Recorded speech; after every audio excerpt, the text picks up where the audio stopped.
Waalaikumsalam Pak Sep. Gimana Pak Gus kabar hari ini Pak Gus? Alhamdulillah baik Pak. Tapi ada yang saya mau bicarakan sama Pak Sep kesempatan hari ini Pak.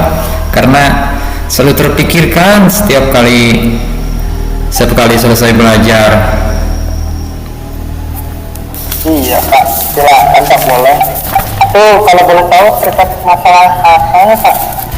Ini terkait hasil belajar siswa, khususnya Pak di nilai pembelajaran bahasa Indonesia hampir 70% Pak. 70% dari KKM itu siswa memperoleh di bawah KKM Pak. Di bawah nilai KKM itu yang selalu terngiang. Apa yang salah dalam pembelajaran yang saya laksanakan sehingga anak-anak nilainya seperti itu? Oh begitu ya Pak ya. Nah, kira-kira yang membuat nilai anak-anak itu rendah Pak, tidak mencapai KKM itu apa ya Pak faktor penyebabnya? Pak, setelah saya pikir-pikir amati Pak, dari setiap kegiatan pembelajaran, kok anak-anak ya sikap pembelajarannya, mengikuti pembelajarannya itu kayak nggak bersemangat Pak. Motivasinya dalam kegiatan pembelajaran kayaknya nggak ada gitu Pak. Apalagi ketika saya menerangkan materi, menjelaskan anak-anak, kalau ditanya nih hasil apa yang saya terangkan, mereka pelongok gitu Pak, kayak tidak mengerti apa yang saya katakan. Itu Pak kayaknya yang saya rasakan ketika melaksanakan pembelajaran Pak. Oh berarti anak-anak itu kurang tertarik ya Pak dalam proses pembelajaran itu. Nah, dari skala 1 sampai 10 Pak dari proses pembelajaran tersebut, itu Bapak berada di posisi mana Pak untuk mencapai tujuan tersebut Pak? Kalau saya rasakan ya dalam kegiatan saya melaksanakan kegiatan pembelajaran di kelas ya, posisi saya itu serasa masih di angka 5 Pak, angka 5 yang saya rasakan itu Pak.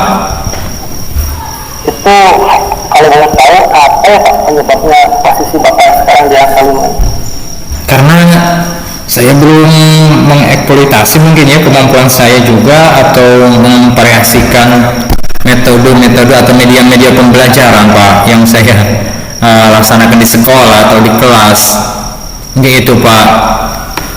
Oh seperti itu ya Pak Agus. Iya. Nah, kalau kekuatan Pak Agus dalam mencapai tujuan tersebut itu seperti apa ya Pak? Untuk sekarang saya pikirkan saya pikir-pikir dari apa yang saya rasakan dan alami, saya ingin mencoba metode-metode atau media-media pembelajaran yang lebih komplit Pak, yang memberikan pelayanan terhadap kebutuhan siswa Pak. Artinya metode yang digunakan ketika pembelajaran itu menjadi daya tarik ya, dapat membangkitkan minat siswa, belajar siswa, sehingga pada akhirnya nilai yang diperoleh itu anak-anak semua di atas KKM. Mungkin itu Pak yang saya baru bayangkan. Iya betul ya Pak Agus ya. Memang seperti itu Pak, saya juga pernah mengalami hal demikian Pak. Memang dari segi pembelajaran, media pembelajaran, model pembelajaran, metode pembelajaran itu harus terus ditingkatkan untuk daya tarik anak-anak supaya motivasinya itu sangat tinggi ya Pak ya. Nah, dari apa yang Bapak rencanakan tadi Pak, itu Ya, Pak. kira-kira apa Pak hambatan yang akan Bapak hadapi dalam mencapai tujuan tersebut, atau kendalanya itu seperti apa Pak? Mungkin Pak kendalanya saya terlalu jarang berkomunikasi dengan teman, jarang membuka sumber-sumber belajar, jarang melihat contoh-contoh pembelajaran yang efektif. Begitu mungkin Pak kelemahan saya Pak. Jadi selalu hanya mengandalkan begitu-begitu saja pembelajaran, karena mungkin Pak pembelajaran yang saya lakukan itu karena kebiasaan dan kebanyakan mungkin Pak, itu yang saya rasakan. Oh seperti itu ya Pak ya. Kalau boleh tahu Pak, untuk media pembelajaran yang Bapak sering gunakan di kelas itu medianya apa ya Pak? Nah, itu Pak, yang saya laksanakan, yang saya lakukan, yang saya gunakan ya media pembelajaran itu selalu monoton ya rasanya Pak. Artinya saya hanya menggunakan apa yang ada di kelas, misalnya buku paket Pak. Kalau tidak ada buku paket, mungkin ada tugas, kadang-kadang ya mencatat di papan tulis gitu Pak. Ya mungkin faktor apa ya, karena tadi juga saya katakan kurangnya saya membuka terhadap menyampaikan sejawat atau media-media yang menjadi sumber belajar Pak, menjadi inspirasi untuk pembelajaran, mungkin itu Pak. Oh, jadi hanya sekedar dari buku paket, terus dari papan tulis, penugasan, Iya. seperti itu saja Pak ya. Iya, konvensional amat ya Pak. Iya. Nah, kalau boleh tahu Pak, kalau metode atau model pembelajaran yang biasa Bapak terapkan di kelas itu seperti apa Pak? Kalau metode media metode yang sering kebanyakan dilaksanakan di kelas itu Pak, ceramah, kebanyakan dominasi dengan ceramah Pak. Ya seperti dikatakan tadi Pak, saya merasa saya yang punya bahan materi, kemudian saya hanya menyampaikan, tapi kali-kali kadang ada diskusi, kayak gitu juga jarang Pak, diskusi juga itu Pak. Oh, berarti hanya metode ceramah saja yang sering digunakan di dalam kelas ya. Iya Jadi Pak. kalau dapat saya simpulkan Pak, ini dari proses pembelajaran yang Bapak lakukan di dalam kelas itu membuat anak-anak menjadi motivasinya itu lebih kurang ini ya Pak ya, kurang tertarik dalam pembelajaran Pak ya, sehingga nilai-nilainya tersebut kebanyakan di bawah KKM ya Pak. Nah, menurut Bapak itu kira-kira ada cara lain atau media lain yang bisa tertarik terhadap anak itu ada atau tidak Pak yang sekiranya cocok? Kalau misalkan ada, memang contohnya akan seperti apa? Oh, untuk media dulu Pak, untuk dari satu media ya, dari media saya baru kepikiran karena kebetulan di sekolah saya itu ada proyektor ya Pak.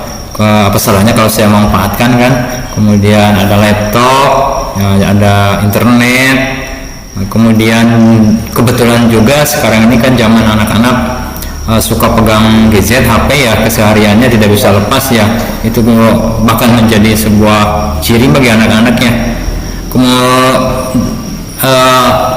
Dari apa untuk penggunaan proyektor Pak, mungkin itu saya akan menampilkan video Pak, video pada proyektor yang saya ambil sumber-sumbernya dari berbagai sumber yang relevan dengan materi yang akan disampaikan. Kemudian kalau gadget, saya berpikir gadget ya, gadget itu saya akan buat permainan ya, tapi permainannya tetap tidak lepas dari materi atau tujuan pembelajaran yang ingin dicapai. Mungkin itu Pak yang baru saya pikirkan untuk membangkitkan minat belajar atau motivasi belajar yang Nah, itu idenya sangat bagus sekali Pak. ya mudah-mudahan Pak. Dapat disampaikan ya Pak ya. Iya. Kalau boleh tahu Pak, ini video pembelajarannya itu seperti apa Pak? Ya, untuk video pembelajarannya kriterianya yang pertama Pak, mungkin kalau sumber video yang ada kita cari referensi dari media ya Pak, dari YouTube mungkin, kemudian dari mereka belajar ya Pak, itu kan banyak referensi video-video sebagai media pembelajaran ya Pak, mungkin itu yang saya siapkan, tapi tetap pada intinya harus ada relevansinya dengan materi yang saya akan sampaikan atau tujuan pembelajaran yang akan saya sampaikan. Itu dari segi video Pak, saya unduh, simpan, kemudian nanti ditampilkan ketika kegiatan pembelajaran. Mungkin itu Pak untuk video. Ya, idenya sangat bagus Pak untuk video pembelajarannya Pak. Iya. Tapi saya terkait masalah gadget Pak. Itu nanti gadget itu akan dipergunakan dalam pembelajaran itu seperti apa Pak? Oh, untuk gadget ya Pak, untuk gadget itu saya karena melihat latar belakang atau keadaan anak sekarang ya Pak, sukanya main game ya, seperti ML ya Pak, tahu kan Bapak ML? Iya. Kemudian apalagi suka main game-game gitulah, malam-malam nongkrong ayo main game. Saya pikir itu anak senangnya kelewatan gitu sampai lupa tidur gitu kan. Nah dengan demikian, karena yang saya ambil tuh gamenya, mungkin saya akan membuat game yang berisikan konten atau materi pelajaran yang mendukung terhadap tercapainya tujuan pembelajaran gitu Pak. Kan sekarang sudah banyak ya layanan-layanan game seperti Quizzes itu kan diantaranya, dan kita buat RPG apalagi ya Pak. Mungkin itu yang saya akan laksanakan Pak. Wah, sangat bagus sekali Pak idenya itu. Memang penerapan dengan metode game itu kan sangat tertarik kepada anak-anak ya. Mudah-mudahan bisa menjadikan antusias dalam proses pembelajaran nanti di kelasnya Pak ya. Iya, dan nilai-nilai itu bisa meningkat secara terus-menerus Pak. Betul Pak. Nah, dari yang tadi Bapak sampaikan Pak, itu bisa diceritakan kembali atau tidak Pak ya, terkait masalah itu? Jadi seperti apa nih rencana Bapak untuk kedepannya? Rencana saya dalam waktu dekat Pak, setiap kali akan melaksanakan pembelajaran ya, yang pertama saya buat dulu lihat dulu perangkat pembelajaran seperti menyiapkan RPP ya, rencana pembelajaran, kemudian media-medianya. Nah di sana Pak, media-media yang saya siapkan itu harus lebih lengkap dan lebih bervariatif. Kemudian tetap ya setelah pembelajaran saya akan meminta atau melaksanakan refleksi baik terhadap siswanya agar terlihat apa hasil dari kegiatan pembelajaran yang berbeda ini. Mungkin itu Pak rencana yang akan saya laksanakan Pak tiap kali pembelajaran. Iya, bagus sekali Pak memang idenya itu Pak. Nah, apa ukuran keberhasilan dari rencana Bapak tadi Pak? Nah, ukuran keberhasilannya Pak, untuk ukuran keberhasilan Pak, karena tadi saya bicara tentang nilai Pak, nilainya sangat mengecewakan itu Pak, di bawah KKM. Mungkin itu dari apa yang saya laksanakan itu bisa jadi Pak, yang saya laksanakan tidak dapat membangkitkan ya motivasi atau minat belajar siswa. Yang saya bayangkan ketika saya melaksanakan pembelajaran dengan berbagai metode media pembelajaran yang bervariasi dan memenuhi kebutuhan siswa Pak, disesuaikan dengan kodratnya Pak. Kalau AGZ itu kan sama dengan kodrat anaknya Pak. Kebetulan Pak, kita kan saya kan masih belajar Pak ya di pendidikan CGP ya Pak, ada kodrat ya Pak, mungkin itu Pak. Jadi ada hubungannya, saya akan mencoba menerapkan pada pembelajaran sehingga anak dapat belajar secara aktif, motivasinya terlihat, senang dengan sekolah ya, kegiatan di kelas menjadi aktif, siswa motivasinya belajarnya meningkat. Pada akhirnya nilai yang tadinya di bawah KKM menjadi lebih ya, atau semua siswa bahkan bisa nilai bahasa Indonesianya di atas KKM. Mungkin itu Pak. Iya, baik sekali Pak ya. Nah memang dari semua rencana Bapak tadi ini barangkali itu biasanya itu kan ada sebuah gangguan atau kendala ya Pak ya. Nah bagaimana cara Bapak mengantisipasi hal tersebut ketika ada gangguan? Ya Pak, untuk gangguan yang pertamanya harus saya bisa berkolaborasi Pak, berkolaborasi dengan teman sejawat. Tatkala ada hambatan adalah menyiapkan pembelajaran yang sesuai dengan apa yang saya rencanakan ya, mungkin teman sejawat punya solusi atau yang dapat membantu. Kemudian bimbingan juga Pak, bimbingan dari kepala sekolah tentunya Pak, itu sangat penting sekali dalam mengatasi hambatan-hambatan yang ada di diri saya dalam melaksanakan rencana tersebut Pak. Ya baik. Selanjutnya Pak, ini dari komitmen yang akan Bapak laksanakan ke depannya itu seperti apa? Nah untuk komitmen Pak, untuk komitmen ketika saya bisa melaksanakan pembelajaran seperti itu dan dapat menghasilkan atau perubahan pada diri murid, komitmen yang saya akan laksanakan terutama dengan rekan sejawat Pak, itu saling berbagi dan saling apa saling berbagi pengalaman, apa yang diperoleh, apa yang dilaksanakan ketika melaksanakan pembelajaran dalam menghadapi masalah-masalah yang timbul di kelas. Itu akan dilaksanakan mungkin setiap waktu istirahat atau setiap waktu yang senggang ketika berada di ruangan kantor.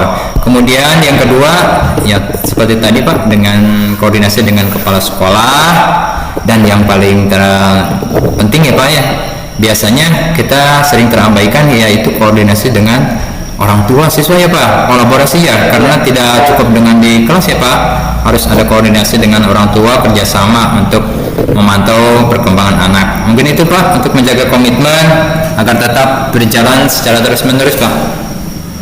Ya, bagus sekali Pak Agus, memang harus seperti itu Pak, kita harus sering berkolaborasi ya Pak. Iya, betul Pak. Tentang masalah komitmen yang akan dijalankan, ini hanya memastikan saja Pak. Iya. Yang akan membantu Bapak dalam menjalankan komitmen itu siapa saja Pak? Wah, yang pertama tentunya Pak, komitmen tersebut bisa berjalan terus-menerus, yaitu Pak dukungan atau motivasi dari rekan sejawat juga Pak. Ya, rekan sejawat yang selalu memberikan motivasi atau dukungan, tidak menjadi hambatan ketika saya ada hambatan, menghadapi hambatan, dukungan dari rekan sejawat itu sangat membantu sekali. Kemudian yang seperti tadi ya, orang tua tetap komunikasi harus berjalan, jadi dengan orang tua itu sangat penting. Itu Pak yang akan menjaga komitmen yang saya akan laksanakan. Itulah juga lah kepada kepala sekolah Pak, kepala sekolah itu tentunya yang memberi arahan bimbingan bagaimana sebaiknya yang harus dilaksanakan. Itu Pak, komitmen akan bisa terjaga. Iya, memang harus seperti itu Pak, kita itu harus selalu sharing di sana. Iya Pak. Saya yakin lah Pak, Bapak ini bisa akan menjalankan rencana dan komitmen tersebut dengan baik. Mudah-mudahan saja Pak. Dari sesi sekarang ini Pak, itu nanti rencana tindak lanjutnya akan seperti apa Pak? Ya, untuk tindak lanjutnya Pak, setelah saya bisa menjaga komitmen, akan berbagi Pak, tentunya berbagi dari tingkat sekolah kita dulu ya, kemudian berbagi di kelompok kerja, terutama di kelompok kerja ya, karena berbagi dengan sekolah lain, dengan sesama rekan guru yang ada di komunitas praktek. Mungkin itu Pak, untuk sebagai bahan gambaran kedepannya. Ya, bagus sekali Pak Agus untuk rencana tindak lanjut ke depannya ya. Nah, sekarang Pak, bagaimana perasaan Bapak? Alhamdulillah Pak, aduh, setelah berbincang-bincang yang sangat luar biasa dengan Pak Asep ini, mendapatkan banyak solusi ya, kemudian dari apa yang saya hadapi, permasalahan dengan berbicara ini sangat luar biasa Pak. Saya mempunyai gambaran bagaimana cara mengaktifkan anak, membangkitkan motivasi, meningkatkan hasil pendidikan. Mungkin itu Pak. Alhamdulillah sekali Pak, terima kasih banyak Pak. Iya, sama-sama Pak. Saya juga merasa senang Pak ketika Bapak mengucapkan hal demikian. Jadi merasa lega, saya juga ternyata Bapak bisa dapat menyelesaikan permasalahan itu gitu Pak ya. Iya Pak. Ya, mungkin itu saja Pak ya. Tetap semangat ya Pak. Semangat Pak, semangat, siapa? Iya. Ya Pak, kalau begitu saya ada kegiatan lain yang harus dilaksanakan, mohon maaf Pak, dan jangan, kalau nanti lain waktu saya minta lagi coaching sama Bapak, mohon Bapak bisa menyediakan waktunya ya Pak. Baik Pak, sama-sama, dengan senang hati Pak. Assalamualaikum. Assalamualaikum. Waalaikumsalam warahmatullahi wabarakatuh.